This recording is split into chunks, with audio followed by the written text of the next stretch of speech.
Welcome to Optik Timur.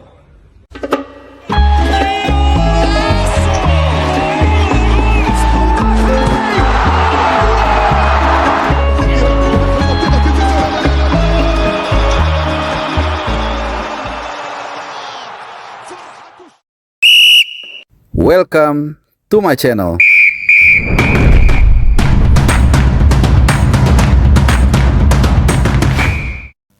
Halo, selamat hari Jumat dan selamat datang di channel Bung Harpa. Gue berharap kalian semua dalam keadaan baik-baik, dalam keadaan sehat, dan tentunya untuk membuat jiwa raga kita semakin sehat. Seperti biasa, gue akan mengupdate soal tim nasional kesayangan kita. Ada dua topik utama, satu soal tim nasional Under 22 plus karena ada Asnawi di sana yang sudah tidak U22, dan juga dari tim nasional senior. Ada 2 atau 3 pemain nanti yang akan gue bahas. Topiknya beda-beda. Nah, tapi sebelum kita nanti ke topik utama, gue mau memberikan 2 informasi. Mungkin penting, mungkin biasa saja.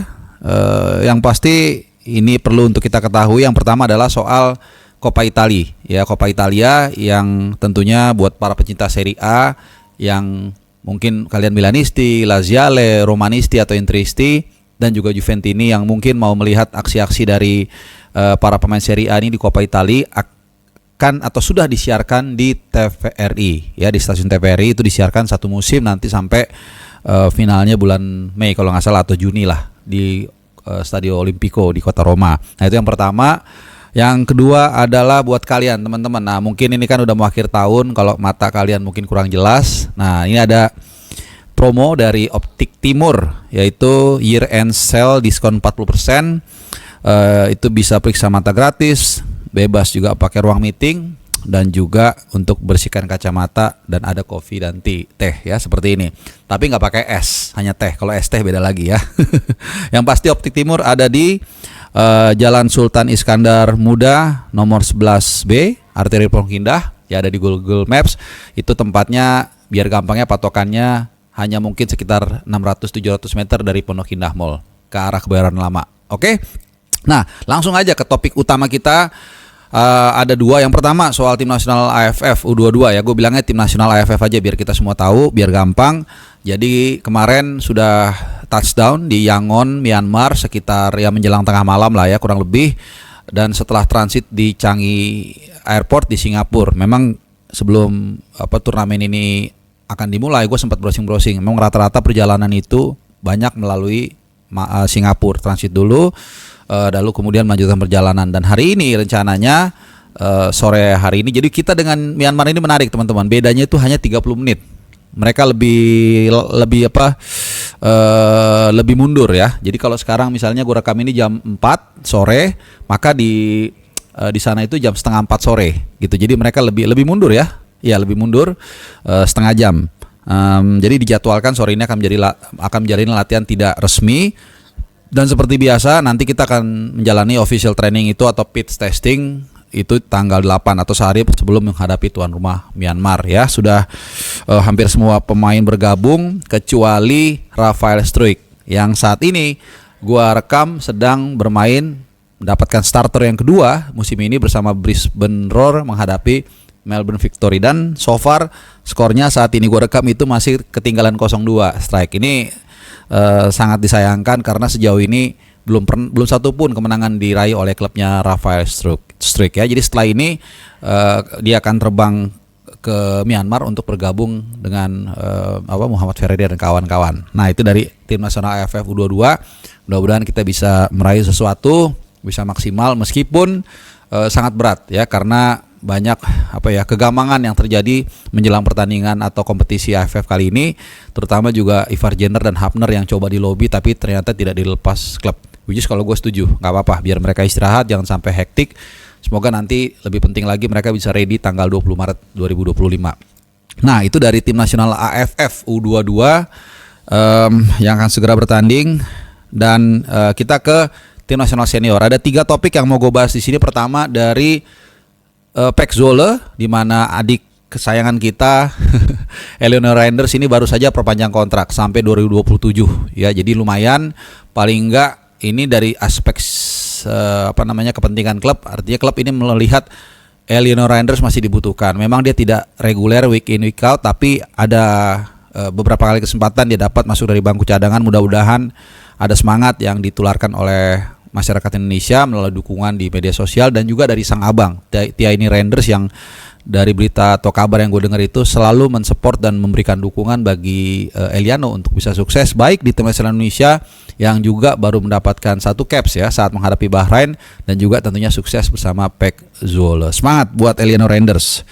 Nah yang kedua adalah tadi udah gue bahas sebenarnya Rafael Struijk. Jadi kita nggak tahu ya, pertandingan ini baru berlangsung mungkin 30 menit saat gue rekam ini. Mudah-mudahan nanti ada hasil yang positif. Yang penting dia bugar dan kalau bisa mencetak gol bersama Brisbane Roar yang itu yang gue bilang tadi sejauh ini belum meraih kemenangan bagi klub barunya tersebut ya. Last but not least, ini yang paling menarik, yang paling top of the cake dari konten gue kali ini yaitu soal si bukan es teh tapi es Sandy Walsh ya. Jadi seperti yang kalian tahu, gue sering membuat rapor pemain kan, sehingga akhirnya lama-lama gue hafal tuh. Si Nathan misalnya 15 kali belum main, si Walsh berapa kali nggak main, si Sen Patinama juga mulai mendapatkan tempat reguler bersama dengan AS Open dan lain-lain, dan termasuk juga Sandy Walsh yang dalam 1-2 bulan terakhir itu makin surut minute play-nya. Jadi 7 pertandingan atau 61 hari dia tidak mendapatkan kesempatan main sama sekali ya. Ini ada 7 pertandingan, ini banyak ya, kalau dikali 90 berarti 630 menit lebih totalnya ada pertandingan tapi dia nggak turun sama sekali. Jadi terakhir kali Sandy Walsh itu main udah lama banget, itu tanggal 5 Oktober. Jadi tepat 1 bulan ya, 1 bulan lebih sehari 2 bulan lebih sehari yang lalu terakhir dia main saat timnya menang 5-0 ya. Kemudian kemarin atau 2 hari lalu, tepatnya subuh kemarin lah ya, bukan subuh tadi, dia mendapatkan kesempatan di Belgium Cup atau Piala Belgia. Ya dia masuk memang tidak dari menit pertama, dia masuk menit ke-30, ada berkahnya juga nih, salah satu pemain Belgia ini cedera, dia masuk kemudian sempat unggul timnya 1-0 tapi kemudian disamakan di menit 88. Perpanjangan waktu, gantian yang ketinggalan timnya Sandy Walsh, Mick Helen ya. Tapi kemudian ada penyimbang kedudukan dan akhirnya penalti. Sayang diadu penalti, kalah dari tim asuhannya Dirk Kuyt. Nah, jadi segera informasi, lawannya ini Beerschot ini tim papan paling bawah. Jadi Pro Liga Belgia itu ada 16 tim, ini paling bawah sebenarnya. Asuhannya Dirk Kuyt, mantan legendanya Liverpool. Tapi ya gue senang, kenapa? Karena Sandy Walsh dapat main berarti lama ya, berarti 90 menit ya, karena dia main masuk menit ke-30. Jadi di normal time dia dapat 60 menit plus extra time ya, extra time 30 menit lagi, jadi total 90 menit. Jadi seperti main sebabak lah ini. Ini satu situasi yang positif ya, walaupun timnya kebobolan tadi 2 kali, tapi di saat yang sama juga timnya bisa mencetak 2 gol. Sayang memang kalahnya dari adu penalti, tapi ya nggak masalah. Yang penting dia dapat minute play. Ini gue senang banget karena untuk menumbuhkan kembali daya saing atau competitiveness levelnya dari Sandy Walsh, meskipun pas main dia pakai bandana merah ya. Gue nggak tahu kenapa, apa mungkin ada cedera atau mungkin gaya doang. Yang pasti ya mudah-mudahan di pertandingan selanjutnya dia bisa mendapatkan kesempatan turun walaupun mungkin dari bangku cadangan. Nah itu update aja dari gua soal tim nasional kesayangan kita, baik yang di AFF maupun yang di tim nasional senior. Setelah ini gua akan memberikan update juga soal keadaan terakhir setelah mungkin sesi latihan nanti tim nasional AFF, dan juga performa dari Rafael Struijk yang saat ini gue rekam ini masih main. Gue nggak tahu apakah ada gol tambahan atau mungkin dia akan ditarik keluar. Kita akan nantikan, gue akan update di video gue selanjutnya. Terima kasih teman-teman yang sudah menyimak. Happy Friday dan juga selamat beraktivitas dan selamat menikmati akhir pekan buat kalian semua. Dan tentunya kita berharap tim nasional kita sukses di AFF kali ini. Sampai jumpa, bye-bye.